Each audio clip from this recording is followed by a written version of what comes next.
1935 թվականի մարտին Ենգիբարյանների ընտանիքում լույս աշխարհ եկած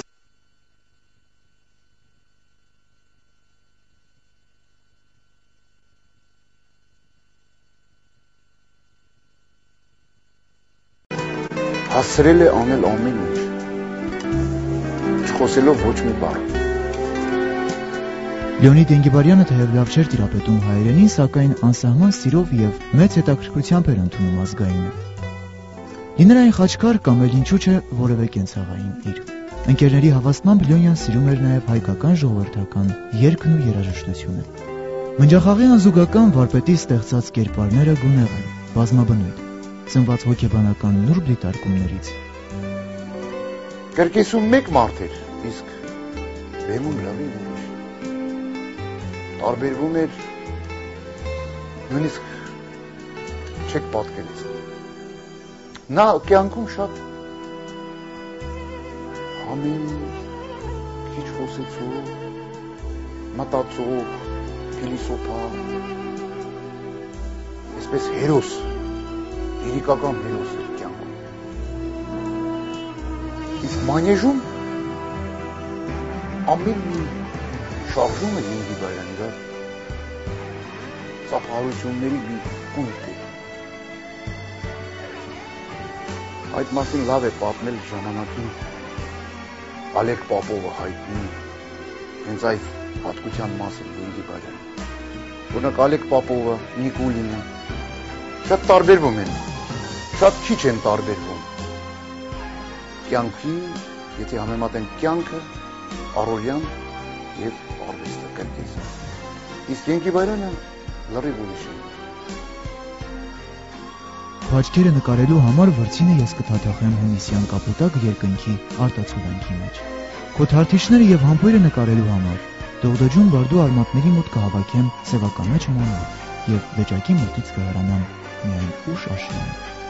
Իսկ գարնանը դու անտառ կգաս ձնծաղիկներ հավաքելու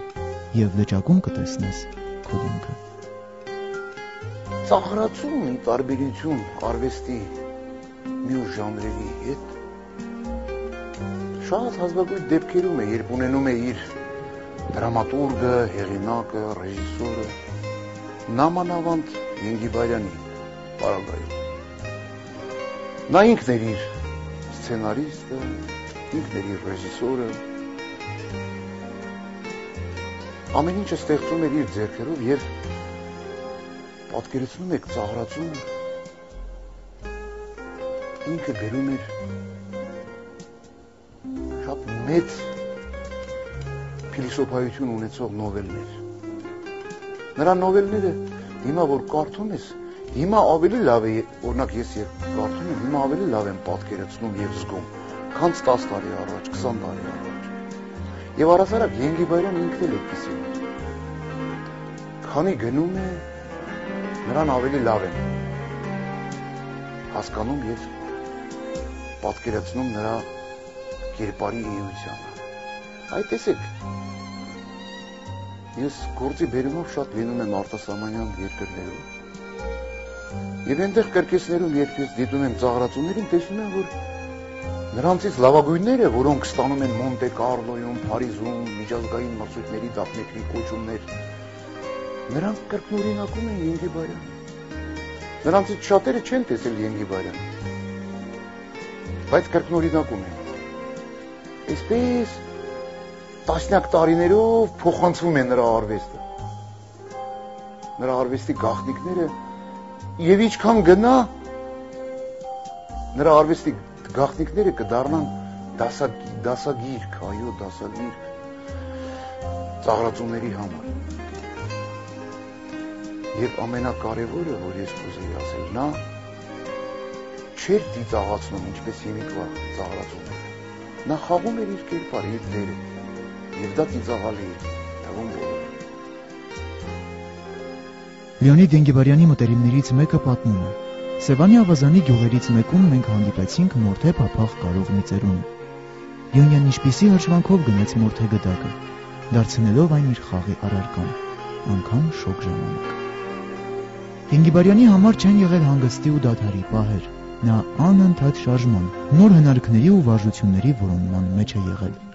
Ճանապարհ դեպի կրկես կինոնկարի շնորհիվ պահպանվել են տաղանդավոր ձեռնացուի ստեղծագործություններից արժեքավոր պատարիկներ։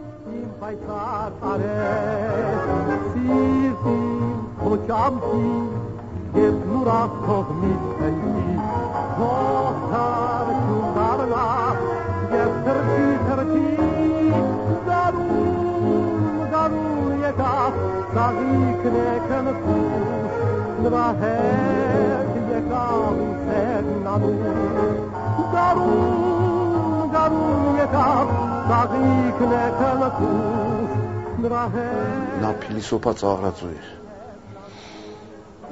Դա իմ խոսքերը չի։ Նույն Մարսել Մարսոն նրան համարում էր ծաղրածու փիլիսոփա։ Նրա բոլոր համարներում չկար մի ավելորդ ժեստ, ավելորդ խաղ, հանուն խաղի, չկար այդպիսի բան։ Նրա ամեն մի շարժումը դա ձուլված էր, տաշված էր։ Մենք դերասանները շատ ժամանակ զարմանում էինք, աշխատելով իրեն հետ կոլեկտիվում։ Օրինակ հիմա ես մեկ-երկու անգամ դիտելով այս կամ այն ծաղրածուին, նույնիսկ հյուրախաղերի եկած, արդեն ձանձրանում եմ, չեմ դիտում։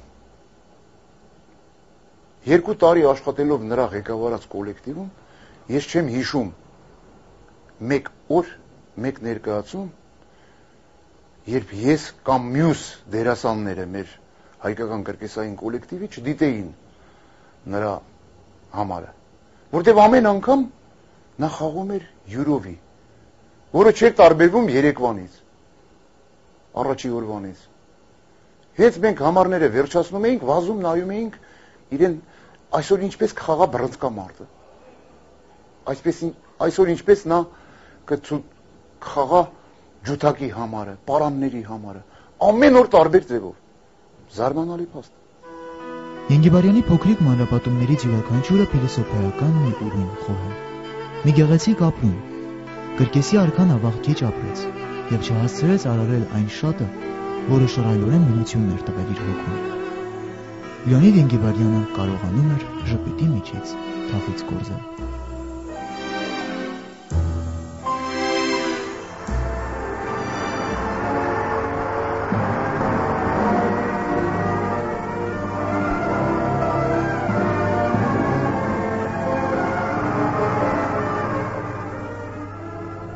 Այսքանը միայն,